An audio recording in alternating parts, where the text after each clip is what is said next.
Everyone, কেমন আছেন? আমি ভালো আছি। আজকে আপনাদের সঙ্গে শেয়ার করছি একটা পিঠের রেসিপি। এখানে আমি এই ননস্টিকের তাওয়াটা চাপিয়ে দিয়েছি, আর এদিকে আমি কলা পাতা নিয়ে নিয়েছি। কলা পাতাটা এরকমভাবে, বাবা গরম হয়ে গেছে, মুছে নেবো আগে একটু, তারপরে এর উপর রাখলে তো একটু সেঁকা হয়েই যাবে।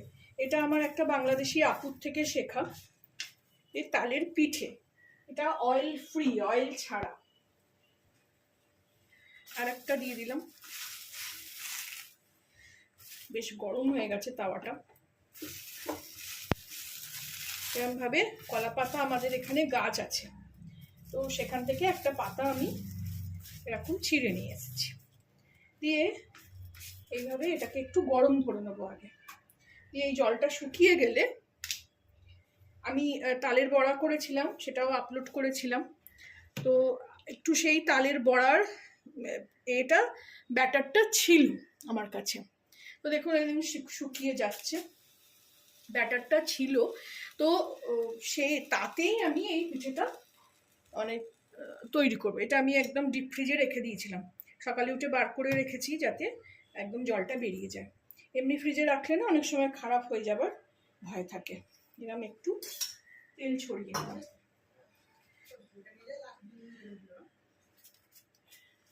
হাত দিয়েই করলাম। ব্রাশটা আবার কোথায় আছে এখন? আপনারা এটা ব্রাশ দিয়েই করবেন। বেশ তাওয়াটা গরম হয়ে গেছে। তো এখানে আমি এবারে তালের ব্যাটারটা ভালো করে একটু ফেটিয়ে নিচ্ছি আগে, কারণ ফ্রিজে ছিল। দিয়ে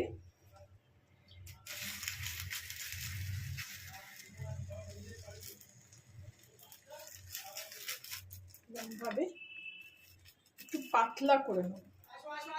বেশি মোটা করলে যদি ভেতর অবধি আবার কাঁচা থাকে, কারণ আমিও প্রথমবার করছি, ওই আপুর দেখে শিখে শিখে, মানে উনি ভীষণভাবে এটা করেন। ওনার কাছে এরকম তাল, উনি আবার ব্যাটার করে রাখেন না, তালটাকে কাঁধটা বার করে রেখে দেন, করে সেটাতে করেন। এইভাবে আমি একটা সুন্দর গোল রাউন্ডে করে দিলাম।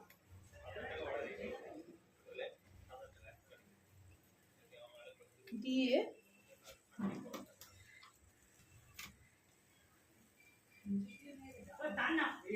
এর উপর দিয়ে আবার একটা কলা পাতা আমি ঢাকা দিয়ে দেবো।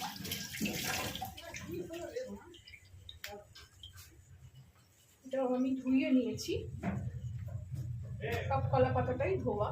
বিনা ধুয়ে কলা পাতা নেওয়া উচিত না, ভীষণ নোংরা থাকে।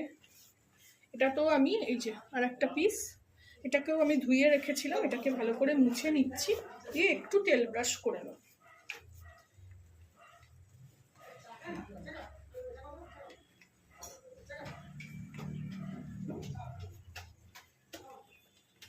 এটাকে এর উপরে এরকমভাবে দিয়ে দেব।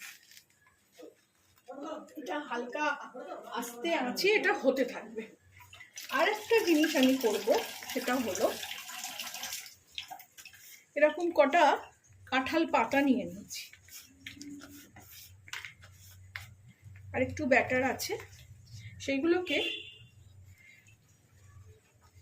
এরকম ভাবে দেব। এটাও আমি ইউটিউবে দেখেছি, ভেবেছিলাম করে খাবো, কারণ সবসময় ওই তেলে ভাজাটা ইচ্ছে করে না। এইভাবে এটাকে আটকে দেবো, এই যে আটকে গেল।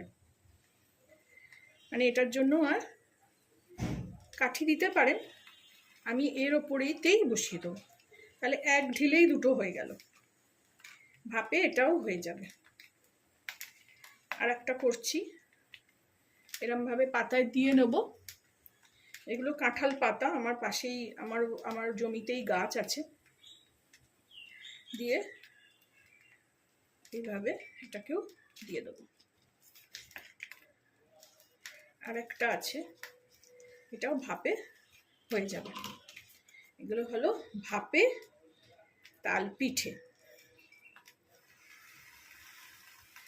বড়াটা যেমন খেতে ভালো লাগে, আশা করি এটাও ভালোই লাগবে। এগুলো অবশ্য তেল ছাড়া। এভাবে এগুলোকে দিয়ে দিলাম।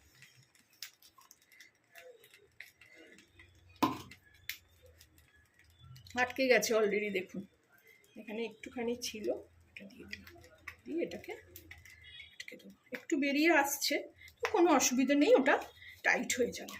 এবার এখানে আমি এটাই কম আছে, একদম লো ফ্লেমে থাকবে, আস্তে আস্তে কিছুটা তৈরি হবে। এখানে আমি উপর থেকে ঢাকাটা দিই, যে ভাপে এটা হতে থাকবে। তারপরে ফিরছি, রেডি হলে আপনাদের দেখাবো কিভাবে এটা হলো। ফিরে আসলাম, ঢাকাটা খুলবো এবারে। খুব সুন্দর গন্ধ ছাড়ছে ঢাকা খোলার সঙ্গে সঙ্গে। এইগুলো আগে একটা জায়গায় রাখবো।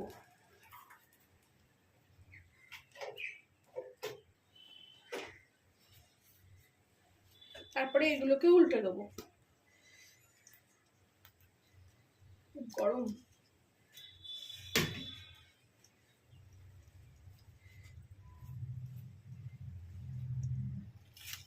এই দেখুন কি সুন্দর হয়েছে না? আমি কোনোদিন আগে করিনি, সুন্দর হয়েছে। এটা আর একটু থাকবে, এটাকে উল্টানো যাবে না, এটাকে এইভাবেই আরো খানিকক্ষণ রাখবো। আর এই পাতাগুলোকে আমি উল্টে দেবো, দিয়ে আবার ঢাকা দিয়ে দেবো।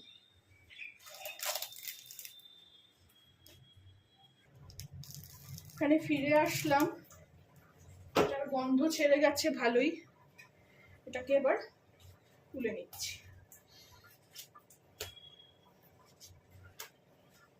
আর এর বেশিক্ষণ রাখলে এটা পুড়ে যেতে পারে।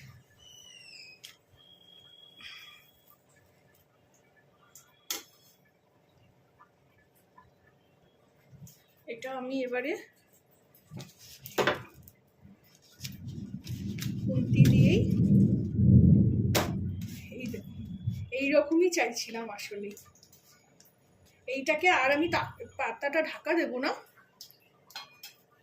এর উপরেই এগুলোও রেখে দেবো যাতে আরো ভালো করে পেকে যায়।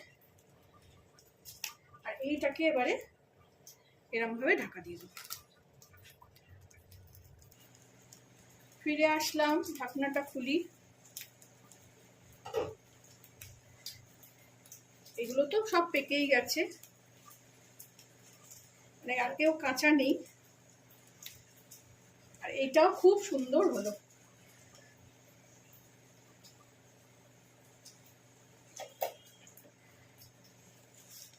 উল্টে দেখাই আপনাদেরকে। এই যে আপনারাও এইভাবে বানিয়ে খাবেন। এটাকে সরিয়ে রাখি, বড্ড গরম। এখানে আমি এটাকে পেটিং করি।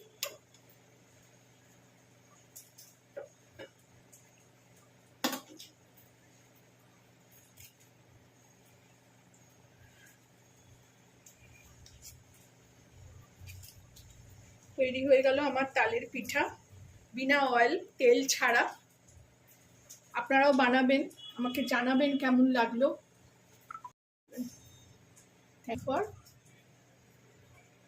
ওয়াচিং।